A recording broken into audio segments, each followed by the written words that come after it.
ನಾನು ಧರ್ಮಸ್ಥಳ ಸ್ವಾಮಿ ಮಂಜುನಾಥ ಸ್ವಾಮಿ ದರ್ಶನಕ್ಕೆ ಹೋಗ್ತಾ ಇದೀನಿ ಅನ್ನೋ ರೀತಿಲಿ ಹೇಳಿದೆ. ಇವ್ರ ಹೆಸರನ್ನ ಹೇಳ್ತಿರೋದ್ರಿಂದ ಅಲ್ಲಿ ಇನ್ನೊಂದು ಪಂಗಡದವ್ರು ಏನ್ ಮಾಡ್ತಾ ಇದಾರೆ, ಈ ಲಾಭದ ಸ್ವಾರ್ಥದ ದೃಷ್ಟಿಗೆ ಇಲ್ಲಿ ಅಮಾಯಕ ಜನಗಳು ಬಲಿ ಆಗ್ತಾ ಇದಾರೆ. ನೋಡಿ, ಯಾವ್ದೋ ಸುವರ್ಣ ನ್ಯೂಸ್ ಅಲ್ಲೂ ಕೂಡ ನೋಡಿದೆ, ಯಾರೋ ರಿಪೋರ್ಟರ್ಗಳಿಗೆಲ್ಲ ಹೊಡೆದ್ರು ಅಂತ ಹೇಳಿದ್ರು. ಅದೇನೋ ಹೊಡೆದಿದ್ದು ನಾವೆಲ್ಲೋ ಅದನ್ನ ಅಬ್ಸರ್ವ್ ಮಾಡ್ಲಿಲ್ಲ. ಅದಕ್ಕೆ ನೀವು ಗೌರವ ಕೊಡದೆ ನಾವೇ ಹಿಂಗೆ ಮಾಡ್ಕೊಂಡು ಬಡದಾಡ್ಕೊಂಡು ನುಗ್గు ಹೊಡಿತೀವಿ ಅನ್ನೋರಿದ್ರೆ ಧರ್ಮಸ್ಥಳ ಪ್ರಕರಣಕ್ಕೆ ಅಂತ್ಯ ಅನ್ನೋದು ಖಂಡಿತ ಸಿಗೋದಿಲ್ಲ. ಧರ್ಮಸ್ಥಳ ಪ್ರಕರಣಕ್ಕೆ ಅಂತ್ಯ ಅನ್ನೋದು ಖಂಡಿತ ಸಿಗೋದಿಲ್ಲ. ಹೊಡಿತೀವಿ ಅಂತಾರೆ. ಏನ್ ಇವ್ರ ಹೊಡೆದಾಡ್ಕೊಂಡು ರಕ್ತದ ಹೋಕಳಿ ತುಂಬಕ್ ಮಾಡಿದಾರ ಧರ್ಮಸ್ಥಳದ ಜನತೆ ನಮಗೂ ಕೂಡ ಗೊತ್ತಾಗ್ತಾ ಇಲ್ಲ. ರಕ್ತದ ಹೋಕಳಿ ತುಂಬಕ್ ಮಾಡಿದಾರ ಧರ್ಮಸ್ಥಳದ ಜನತೆ ನಮಗೂ ಕೂಡ ಗೊತ್ತಾಗ್ತಾ ಇಲ್ಲ.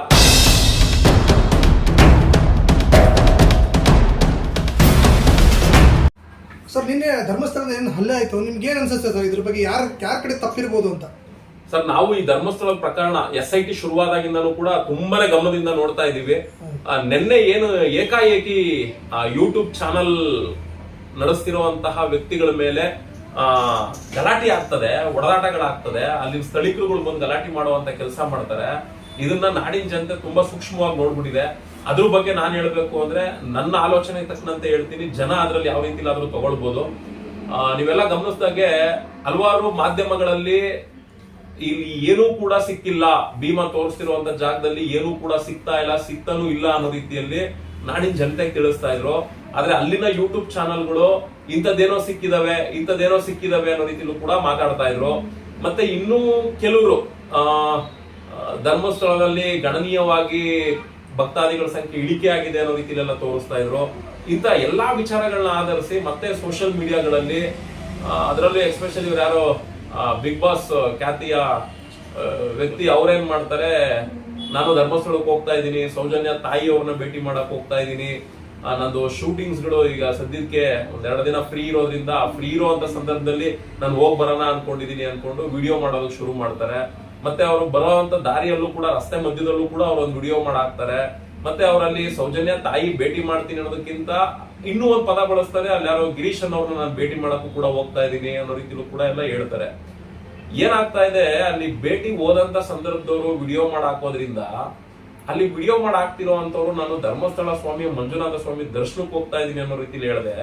ಇವ್ರ ಹೆಸರನ್ನ ಹೇಳ್ತಿರೋದ್ರಿಂದ ಅಲ್ಲಿ ಇನ್ನೊಂದು ಪಂಗಡದವ್ರು ಏನ್ ಮಾಡ್ತಾ ಇದಾರೆ, ಬರೋ ಅಂತವ್ರು ಇಲ್ಲಿದ್ ವಿಚಾರಗಳನ್ನ ತಿಳ್ಕೊಂಡು ಅವ್ರು ಇನ್ನೇನ್ ಮಾತಾಡಕ್ ಶುರು ಮಾಡ್ತಾರೋ, ಇನ್ನು ಮತ್ತೆ ಇವ್ರ ಬಗ್ಗೆ ಯಾಕೆ ಇವರು ಈ ರೀತಿಯ ಒಂದು ವಿವಾದಗಳನ್ನ ಸೃಷ್ಟಿ ಮಾಡೋದಕ್ಕೆ ಹೊರಡ್ತಾ ಇದಾರೋ, ಇಲ್ಲ ಶಾಂತಿನ ಭಂಗ ಮಾಡುವಂತ ಕೆಲ್ಸಕ್ಕೆ ಹೋಗ್ತಾ ಇದಾರೋ ಅಂತ ಹೇಳಿ ಅಲ್ಲಿ ಇನ್ನೊಂದು ಪಂಗಡದವ್ರು ಏನಿದ್ದಾರೆ ಅವ್ರು ಇದನ್ನ ಅಬ್ಸರ್ವ್ ಮಾಡ್ಕೊಂಡು, ಇವ್ರು ಏನು ಈ ವ್ಯಕ್ತಿ ಅಲ್ಲಿ ಹೋಗಿರ್ತಾರೆ, ಈ ಬಿಗ್ ಬಾಸ್ ಖ್ಯಾತಿಯ ಏನೋ ಹೆಸರು ರಜತ್ ಅವರು, ಅಲ್ಲಿ ಅವ್ರ ಮನೆಯವ್ರದೆಲ್ಲ ಮಾತುಕತೆ ಮುಗಿಸ್ಕೊಂಡು ಹೊರಗಡೆ ಬರ್ತಿದ್ದಂತ ಸಂದರ್ಭದಲ್ಲಿ ಈ ತರ ಯೂಟ್ಯೂಬ್ ಚಾನಲ್ ಅವ್ರು ಬಂದ್ರು, ಒಂದಷ್ಟು ವಿಷಯಗಳನ್ನ ಕೇಳಿದ್ರು. ನಾ ಇನ್ನೇನ್ ಕಾರ್ಗತ್ತೋ ಟೈಮಲ್ಲಿ ಇನ್ನೊಂದು ಟೀಮ್ ಅವ್ರು ಬಂದ್ರು, ಅವರು ಕೂಡ ನೀವು ಆದಷ್ಟು ಇಲ್ಲಿಂದ ಹೊರಡ್ಬಿಡಿ ಅನ್ನೋ ರೀತಿಲಿ ನನ್ಗೆ ಹೇಳ್ಬಿಟ್ರು. ನನ್ಗೆ ಯಾಕೆ ಇವ್ರು ಹಿಂಗೆ ಹೇಳ್ತಾ ಇದಾರೆ ಅನ್ನೋ ರೀತಿಲಿ ನಾನು ಕೇಳ್ತಾ ಇದ್ದೆ. ಈ ಒಂದು ಸಂದರ್ಭದಲ್ಲಿ ಎಲ್ಲರಿಗೂ ಅವ್ರವ್ರಿಗೆ ಕ್ಲಾಶ್ ಆಗೋಯ್ತು ಅಂತ ಹೇಳಿದ್ರು. ಯಾಕೆಂದ್ರೆ ಈಗ ನೋಡಿ, ಎಲ್ಲೋ ಒಂದ್ ಕಡೆ ಈ ರಜತ್ ಅನ್ನೋರು ಹೋದ್ಮೇಲೆನೆ ಈ ಗಲಾಟೆ ಆಗಿದ್ದು ಅಂತ ನನ್ನ ಅನಿಸಿಕೆ ಅನಿಸ್ತಾ ಇದೆ. ಯಾಕೆಂದ್ರೆ ಒಂದು ಕಡೆಯಿಂದ SIT ತಂಡದವ್ರು ಏನ್ ಮಾಡ್ತಾ ಇದಾರೆ, ಆ ಭೀಮಾ ಅನ್ನೋ ಪಾತ್ರಧಾರಿನ ಇಟ್ಕೊಂಡು ಅವ್ರೇನ್ ಕೆಲಸಗಳು ಮಾಡ್ಬೇಕಾಗಿದ್ದೋ ಅದು ಅಚ್ಚುಕಟ್ಟಾಗಿ ಮಾಡ್ತಾ ಇದಾರೆ. ಆದ್ರೆ ಇಲ್ಲಿ ಇವ್ರುಗಳು ಪ್ರತಿದಿನ ಇವ್ರದೇ ಆದ ರೀತಿಯ ವಿಚಾರಗಳನ್ನ ಇವರ ಸೋಷಿಯಲ್ ಮೀಡಿಯಾ ಅಕೌಂಟ್ಗಳು ಯೂಟ್ಯೂಬ್ ಗಳಲ್ಲಿ ಮಾತಾಡ್ತಿರೋದ್ರಿಂದ ಅಲ್ಲಿನವ್ರಿಗೂ ಕೂಡ ಬೇಸರ ಆಗಿರೋದ್ರಿಂದ, ಈ ರಜತ್ ಅನ್ನೋ ವ್ಯಕ್ತಿಯಲ್ಲಿ ಹೋಗಿರೋದ್ರಿಂದ ಈ ಘರ್ಷಣೆಗೆ ನೆನ್ನೆ ಆದಂತಹ ಗಲಾಟಿನೇ ಮೂಲ ಕಾರಣ. ಇಷ್ಟು ಬೆಳವಣಿಗೆಗಳು ಅಂದಂಗ ಆಯ್ತು. ಒಟ್ನಲ್ಲಿ ಇವ್ರು ಮಾಡ್ತಿರೋಂತ ಈ ಎಲ್ಲಾ ಆಕ್ಟಿವಿಟೀಸ್ ಗಳನ್ನ ನೋಡ್ತಾ ಇದ್ರೆ ಖಂಡಿತ ಇವ್ರು ಯಾರಿಗೂ ಕೂಡ ನ್ಯಾಯ ಬೇಡ ಅನ್ನೋ ರೀತಿಲೇ ಅಲ್ಲಿ ಕಾಣಿಸ್ತಾ ಇರೋವಂಥದ್ದು. ಇವ್ರಿಗೆ ಏನಾಗ್ಬಿಟ್ಟಿದೆ ಅಂದ್ರೆ ಟೋಟಲಿ ವೈಷಮ್ಯಗಳು ಇಟ್ಕೊಂಡ್ಬಿಟ್ಟಿದ್ದಾರೆ. ಈ ಒಂದು ಪಂಥದವ್ರಿಗೆ ಇವ್ರ ಕಂಡ್ರೆ ಆಗ್ತಿಲ್ಲ, ಒಂದು ಪಂಥದವ್ರಿಗೆ ಇವ್ರ ಕಂಡ್ರೆ ಆಗ್ತಿಲ್ಲ ಅಂದ್ರೆ ಇದ್ರ ಒಳಗಡೆ ಇರುವಂತದ್ದೇನು ಅಂದ್ರೆ ಏನೋ ಬಲವಾದ ಲಾಭ ಇಟ್ಕೊಂಡ್ ಕೂತಿದ್ದಾರೆ.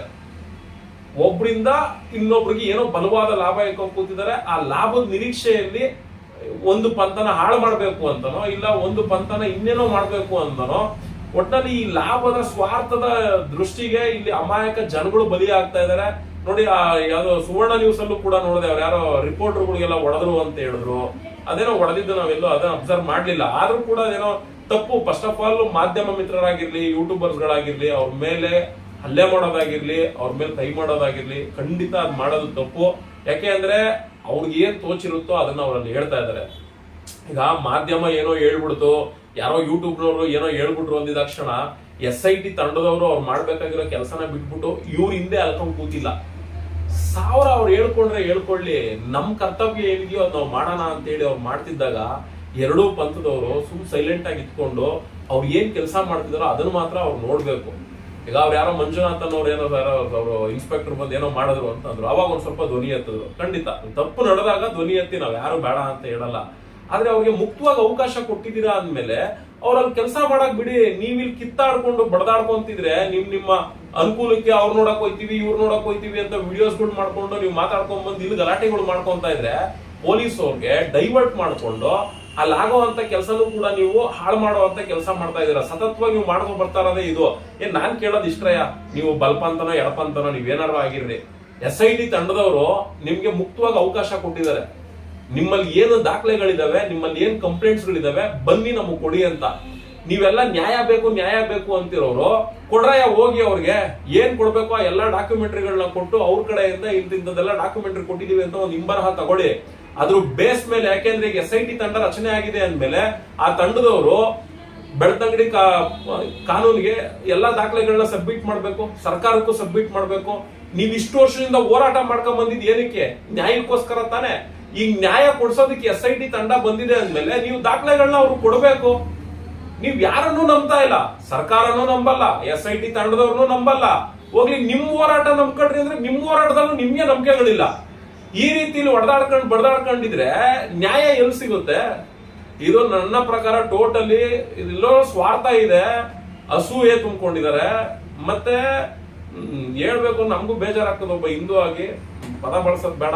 ದಯವಿಟ್ಟು SIT ತಂಡ ಇದೆ, ಯಾರಿಗೆ ಏನೇ ಅನ್ಯಾಯ ಆಗಿರ್ಲಪ್ಪ, ನಿಮ್ಮ ಹತ್ರ ಅದೇನೇನ್ರ ಡಾಕ್ಯುಮೆಂಟ್ ಗಳಿದೆ, ಮೊಬೈಲ್ ಅಲ್ಲಿ ಇದೆಯೋ, ಇನ್ನೊಂದ್ರಲ್ಲಿ ಇದೆಯೋ, ಮತ್ತೊಂದ್ರಲ್ಲಿ ಇದಾವೋ, ಅದನ್ನೆಲ್ಲ ದಯವಿಟ್ಟು ತಗೊಂಡೋಗಿ SIT ತಂಡ ಕೊಟ್ಟು ತನಿಖೆ ಮಾಡಿಸಿ. ಅದು ನಿಮ್ ರೆಸ್ಪಾನ್ಸಿಬಿಲಿಟಿ ಆಗಿರ್ಬೇಕೆ ಹೊರತು ನಾವ್ ಎಲ್ಲಿ ಕೊಡ್ಬೇಕು ಅಲ್ಲಿ ಕೊಟ್ಬಿಟ್ಟಿದೀವಿ, ನಾವ್ ಏನ್ ಮಾಡ್ಬೇಕು ಅದ್ ಮಾಡ್ಬಿಟ್ಟಿದೀವಿ, ಇದೆಲ್ಲ ರೀಸನ್. ಕೊಡ್ತಾ ಇರೋದೇ ಒಂದ್ ಪಂಗದವ್ರು ಆತರ, ನಾವ್ ಎಲ್ಲಿ ಕೊಡ್ಬೇಕಾಯ್ತು ಅಲ್ಲಿ ಕೊಟ್ಬಿಟ್ಟಿದೀವಿ. ಮತ್ತೆ ಅಲ್ಲೆಲ್ಲ ಕೊಟ್ಟ ಮೇಲೆ ಇಲ್ಲಿ ಯಾಕೆ ಮಾತಾಡ್ತೀರಾ? ಬಿಟ್ಬಿಡ್ರಿ, ಏನು ಮಾತಾಡಕ್ ಹೋಗ್ಬಿಡಿ. SIT ತಂಡದವ್ರು ಏನ್ ವರದಿ ಮಾಡ್ಬೇಕು ಮಾಡ್ಕೊಡ್ತಾರೆ ಅನ್ನೋದು ನನ್ನ ಅನಿಸಿಕೆ. ಒಟ್ನಲ್ಲಿ ಓವರ್ ಆಲ್ ಹೇಳ್ಬೇಕು ಅಂದ್ರೆ ಧರ್ಮಸ್ಥಳ ಪ್ರಕರಣ ಇಲ್ಲೇನ್ ಗಲಾಟೆ ನಡೆದಿದೆ, ಎಲ್ಲೋ ಇದು ಪ್ರಾರಂಭ ಅಂತ ಅನ್ಕೊಂತೀನಿ. ಇನ್ನು ಇದನ್ನೇ ರಬ್ ಮಾಡ್ಕೊಂಡು ಕೂತ್ಕೊಂಡ್ರೆ, ಯಾಕೆಂದ್ರೆ ನೋಡಿ ಒಬ್ಬೊಬ್ರು ಒಂದೊಂದು ಸ್ಟೇಟ್ಮೆಂಟ್ ಕೊಡ್ತಾರೆ. ಯಾರ ನಾನ್ ನುಗ್ಗ್ ಹೊಡಿತೀನಿ ಅಂತಾನೆ, ಅವ್ರು ನೋಡ್ರೆ ನಾವು ನುಗ್ಗ್ ಹೊಡಿತೀವಿ ಅಂತಾರೆ. ಏನ್ ಇವ್ರದೇ ಬಡದಾಡ್ಕೊಂಡು ಹೊಡೆದಾಡ್ಕೊಂಡು ಏನ್ ರಕ್ತದ ಓಕಳಿ ತುಂಬ ಮಾಡಿದಾರ ಧರ್ಮಸ್ಥಳದಲ್ಲಿ ಅನ್ನೋದೇ ನಮಗೂ ಕೂಡ ಗೊತ್ತಾಗ್ತಾ ಇಲ್ಲ. ದಯವಿಟ್ಟು SIT ತಂಡ ಇದೆ, ಅದಕ್ಕೆ ಗೌರವ ಕೊಡಂಗಿದ್ರೆ ನೀವುಗಳು ನ್ಯಾಯ ತೆಗಿತೀರಾ. ಅದಕ್ಕೆ ನೀವು ಗೌರವ ಕೊಡದೆ ನಾವೇ ಹಿಂಗೆ ಮಾಡ್ಕೊಂಡು ಬಡದಾಡ್ಕೊಂಡು ನುಗ್ಗ್ ಹೊಡಿತೀವಿ ಅನ್ನೋರಿದ್ರೆ ಧರ್ಮಸ್ಥಳ ಪ್ರಕರಣಕ್ಕೆ ಅಂತ್ಯ ಅನ್ನೋದು ಖಂಡಿತ ಸಿಗೋದಿಲ್ಲ. ಇದು ನಾವು ತಿಳ್ಕೊಂಡಂತ ಮಾಹಿತಿ.